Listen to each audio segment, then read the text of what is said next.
listening to the WDYM, the What Do You Mean podcast. Now everyone gather around and listen to one of Hamilton's best podcasts. No research to back this up. Your host, Michael Gillespie. And welcome to another episode of the WDYM. I'm your host, Michael Gillespie. Hope everybody's doing good. Hope everybody's doing well. This episode is an impromptu episode. I didn't plan this. I didn't write no cliff notes or anything like this. I was hit with something that was very personal to me. March 7th. On Twitter, getting ready to go to bed. It was like 10:30 at night. And I get on Twitter. And one of the people I follow on Twitter, Geekdom101, puts out a tweet saying, Akira Toriyama, the creator of Dragon Ball, is dead. No joke. Right? So, it's 10:30 at night. I'm like, man, I usually, Google or, Safari, something will be out there I could search Akira Toriyama and it would confirm it. And it wasn't the case. So I stayed paying attention to X or Twitter or whatever you want to call it. I'm looking for someone else to confirm it. So he puts out the tweet saying that, Akira Toriyama's passed. And then shortly later, the Dragon Ball website put out a press release confirming what has happened. And I'm still amazed to hear this. I'm still shocked to hear that Akira Toriyama is gone. Now, again, if you follow Dragon Ball, you follow Akira Toriyama, this dude doesn't come out for anything, right? He just doesn't do media. He just is real to himself. He's his own. He just does not do any of this media and stuff like that. So as the press release comes out, this man died March 1st. And the first hearing about it was 10:30 at night on March 7th. So it's a shock to me that this man is gone. Like, if you know me personally, I love I love Dragon Ball. In my studio, I have 2 posters up of the Z Fighters and the Saiyans. Raditz, Vegeta, Nappa, which is a good poster, by the way. Shout out to my boy Dylan for the posters and everything. So, losing something like that easily stopped my world. Now, when I say that, there's only certain things outside of my family that could stop my world. Like, if anything happens to Elton John, Billy Ocean, Michael Jordan, and Akira Toriyama, I need to pause, because those are people that have heavily influenced my life. And Akira Toriyama is definitely one of them. As the night went on, where I'm looking for sources and I'm looking for something to confirm it and everything, I just see a whole bunch of people on Twitter, a whole bunch of people on Instagram that are just as shocked as I am. And funny as it was, as soon as I heard this news, dude, I couldn't sleep. I couldn't fall asleep or rest. It's 10:30 now. I got to get up at 5 o'clock to get ready for work. Yeah, that's not happening. One man's vision, manga, has an impact worldwide across, everybody. Millions of people are affected by Dragon Ball or Dragon Quest or Chrono Trigger, or I think another one's Blue Dragon, but I don't know. I've never read that. Sandland, I think that's another one. All his work has had some impact, some touch on somebody. And that's even including myself. To hear that Akira Toriyama is gone has really made me sad. From a personal point, Dragon Ball has always been my thing. Since junior high, waking up early in the morning and watching the first episode where Raditz comes to Earth and kills the farmer, and that thing triggered so many things to this day. One of the things that I used to love back then was actually getting the VHS tapes. And yes, I'm dating myself talking about the VHS tapes, but that was my thing. I would go to Tri-County Mall in over here in Ohio and go to Suncoast Video and get the latest VHS copies of Dragon Ball Z. And it was my thing. I would watch those nonstop. Watch them nonstop, periodically, all the time, after school. Like, it was the Bible for me. And I was never ashamed of watching anime, right? Because back in the 90s, anime wasn't very popular. Nobody was going, like, now you can go to a theater and watch a anime movie in a theater. Let's take a minute for that and say that was not a thing in the 90s. It was more of a, hey, man, you watch this show called Dragon Ball or something like that? And now it perked my ears. Like, yeah, I may know a thing or two about Dragon Ball. I used to love Dragon Ball Z. But rewinding or fast forwarding to that, I used to get the tapes all the time. And the thing about the VHS tapes, if you line them on their side, I used to give a picture of the latest saga and everything. And I got to a point where that people used to come to me for the Dragon. I was a Dragon Ball distributor. You know what I'm saying? Like, hey, man, Michael, you got any of those Namek Saga VHS? I said, man, do I ever? You want one or two of these? I was the dealer for Dragon Ball Z. That's how it was back in the 90s. You know what I'm saying? It was just a great time to be a Dragon Ball fan. And the thing about the VHS tapes, or buying the actual tapes, because it wasn't DVD, because DVDs were expensive back then. Buying the tapes, I ran risk of, people damaging them and stuff. And boy, I would have been upset. Another thing about getting the VHS tapes, I can go beyond the TV show. Because back in the day, the TV show would go all the way up to a certain point and reset back to episode 1. So when I was getting those VHS tapes, I'm talking about things they ain't even heard about. Yeah, like, yo, there's this kid named Trunks comes out, and he's a Super Saiyan too. And they were like, oh, what's that? What's, and like, Mike, I need those copies, man. And I was out there just distributing Dragon Ball. The thing about that is that sparked a passion for so many things.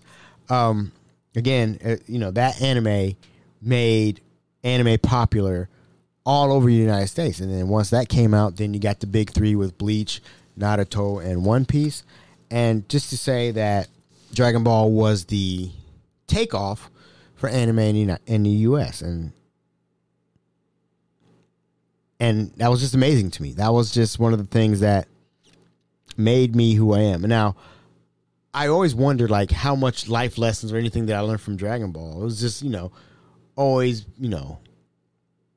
being humble. That's the one thing I learned, at least what I picked up, was from Goku, that he was always humble and anxious to help people and all that stuff. So, I'm very thankful for Akira Toriyama and his creation of Dragon Ball. And it doesn't go there. Like, one of the things that stands out to me when we talk about Dragon Ball and everything was the movies, man. I used to watch the movies constantly.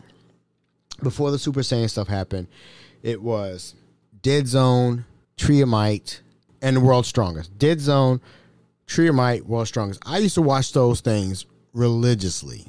Ocean Dub. Mind you, Ocean Dub. Ocean Dub, that was the original OG and everything. I love some Ocean Dub. But, man, I used to watch those religiously. And it's like it's just so, it was so fun for me to watch these movies. I get everything in one setting. I don't have to wait till next time on Dragon Ball Z. I get everything then and there, boom, boom, bang, bang, and then I'm out, that's it. And I can watch it again and again and again and just analyze and do all that stuff.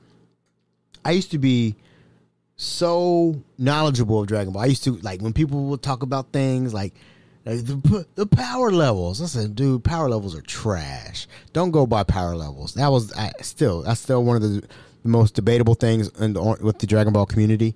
Power levels are trash. And I used to go on about things and hype and theories and all that stuff. And another thing about Dragon Ball that I'm always appreciative of is that I branched off and, when I started writing my own Dragon Ball story. And when I used to write like, different things, different aspects and all that. And I was like, wait a minute. I started seeing people like who can draw Dragon Ball, do commissions and all that stuff. And that started back in, mid 2000s and all that stuff, 2014, whatever. And that led me to meeting other Dragon Ball fans, or at least artists that do Dragon Ball. All that because of Akira Toriyama's vision. That vision led to me writing more, making my own characters, creating my own ideas, and eventually writing my own version of the manga now, and then doing all these commissions. So all that goes back to Akira Toriyama. Because of his vision, I was able to write my own things and meet people who do commissions and stuff. And I'm so eternally thankful for that. If it wasn't for Dragon Ball, I would never have met some of the artists that I've had like numerous conversations with, like Eric Babs, one of the guys who did my commissions for a while. Ishii 1694, the guy I constantly work out. James D, Frosty, all these people that I've met that love Dragon Ball, that has a connection to Akira Toriyama. King Kino Arts, I cannot forget him. That's one of my favorite artists too. All these people I've met because of Dragon Ball, and they've done wonders for me as far as, taking my ideas and giving them life. I've always appreciated all the artists that do commissions for me, and it's all because of Akira Toriyama. So the question now is, what in the world is going to happen with Dragon Ball?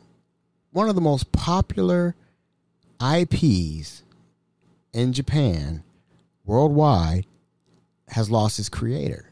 I see that, the creator of Yu-Gi-Oh! Passed away recently. Me personally, I haven't seen anything since then. Now, mind you, I'm not the biggest Yu-Gi-Oh! Fan like I was in the early 2000s and stuff. But when you lose a creator, where do you go from this? Now, I wonder if Torotaro, the guy who's writing who's doing the manga now, what's he gonna do? Are we still gonna get Dragon Ball Super? What about Dragon Ball Daima, which is supposed to come out in 2024? I'm pretty sure it's already in production and everything.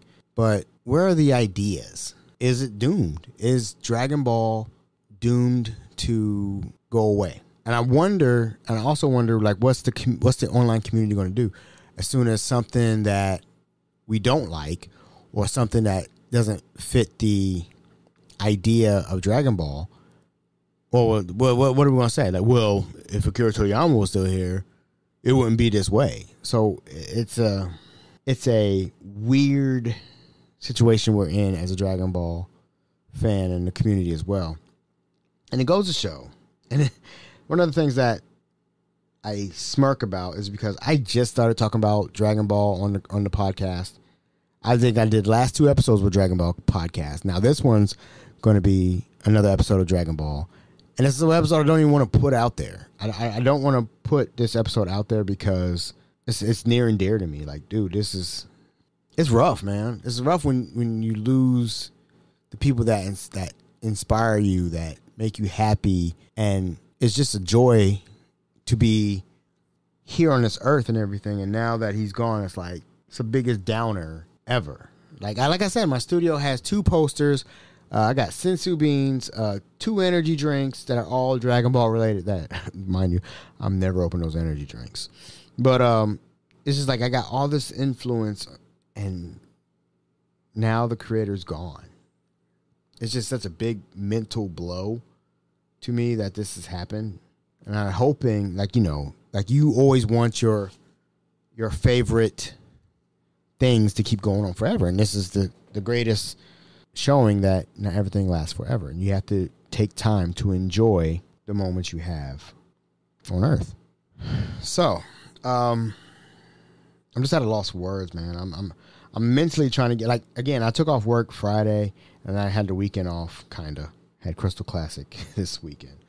But like, I'm trying to wrap my head around moving on. And it sounds weird that I'm saying that, like, moving on from this situation, but you have to, you know what I mean? Like, I know he's gone, and I feel like even though he's gone and everything, like, the IP is in good hands. I'm having faith in that, because I've had no problem with Dragon Ball Super other than retelling the stories over and over and over and over again. Telling us a superhero, which has already been a movie and all that stuff. So I'm hoping that the property's in good hands and that it continues to prosper and all that stuff. So I'm anxious to see what happens for the rest of this year as far as Dragon Ball content and all that stuff. And I don't want to sound greedy or anything like that, but it's like, do you want this to continue? I mean, me personally, yes, of course, I do want Dragon Ball to continue. But at what point? Like, what do you do in a situation when the creator dies? And I'm pretty sure he has memoirs and everything like that, like, of what he was doing, what he was writing. I'm pretty sure there's stuff out there or on his desk or in his person. But I wonder what's next. Do you just start over? Do you just say, hey, we start a new direction?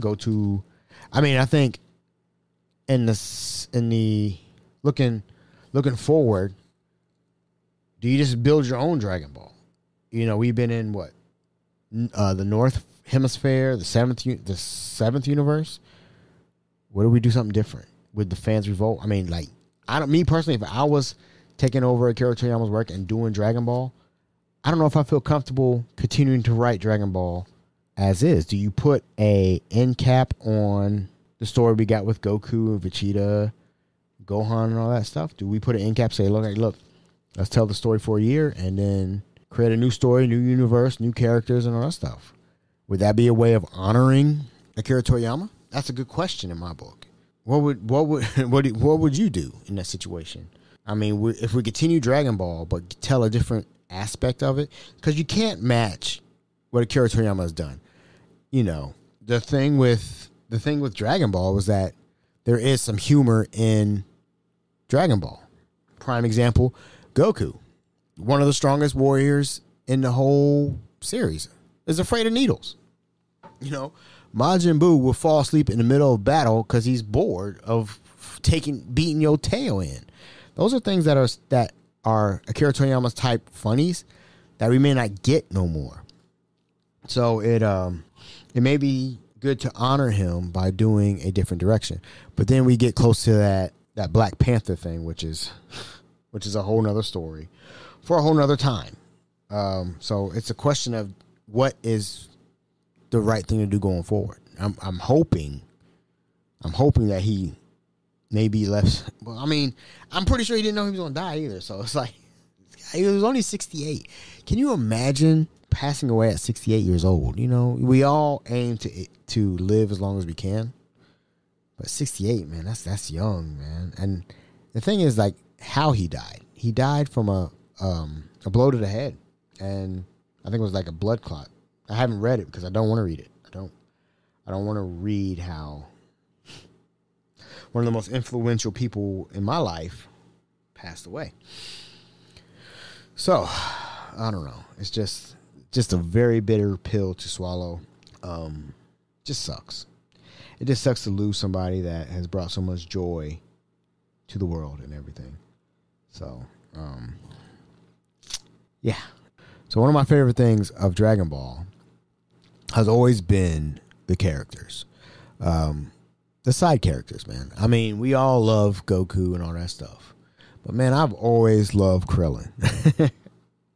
The thing I love about Krillin was that, like, he's he's one of the shortest people on Dragon Ball.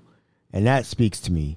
And the man was bald, too, because, I used to rock the bald, too. But bald, and one thing about Krillin, like, he was willing to fight. He was willing to get down and fight. Like, hey, I may be short, I may be from Earth, I ain't no stinking sand, but I am going to fight. And that was something I always thought was cool, Krillin. And then on top of that, My boy got one of the baddest women in Dragon Ball with the Android 18. So, nana boo boo, I got the girl and all that stuff. That was one of the things I loved about Dragon Ball. One of the things I absolutely hated about Dragon Ball will always be Cell. I freaking hated Cell so much. I mean, the thing about Cell is that, one, he was a punk, picking on all the humans and taking their energy. And then when he got to a point where, you know, his whole thing was to be perfect and be the perfect android, this, that, and the other, he started whining. I hated that. There's one part where he was getting his butt handed by Vegeta, and he's up there screaming, "It's not fair!" I go, dude, what are you talking about? You've been eating all these humans this whole time. Now you want to whine it's not fair because Vegeta is putting his hands on you? I always hated that about Cell. And then on top of that, he manipulated it. He's like, yeah, well, you let me absorb Android 17, you'll get the match you want. I said, damn, but she's like, really? Like, what's going on, man? What are you talking about? Beat him and go home and fight Kakarot or something. You know what I'm saying? I just could not stand that the thing about Cell where he just manipulated people. And then when he's perfect, what do? He mopped the hell out of Vegeta. Served him right. And then he beat Trunks. And then he's sitting there. And, oh, man, I could go on and on about how much I hate Cell. He made a tournament. Like, you got 10 days. And then sat there just chilling. And then he wanted to go around terrorizing people. I couldn't stand Cell. I hate Cell. To this day, even post-Super, and I'm not talking about GT, I think Cell is the worst enemy, worst villain of all time. I cannot stand Cell at all. At all. So yeah, now in the episode. So you know, thank you, Akira Toriyama. Thank you for so much, man. I mean, dude, I wonder what my life would be without Dragon Ball. Seriously, there are so many people, so many artists, so many commissions that I've done inspired by Dragon Ball, and now that he's gone, I wonder what the future holds for Dragon Ball. So, with that being said,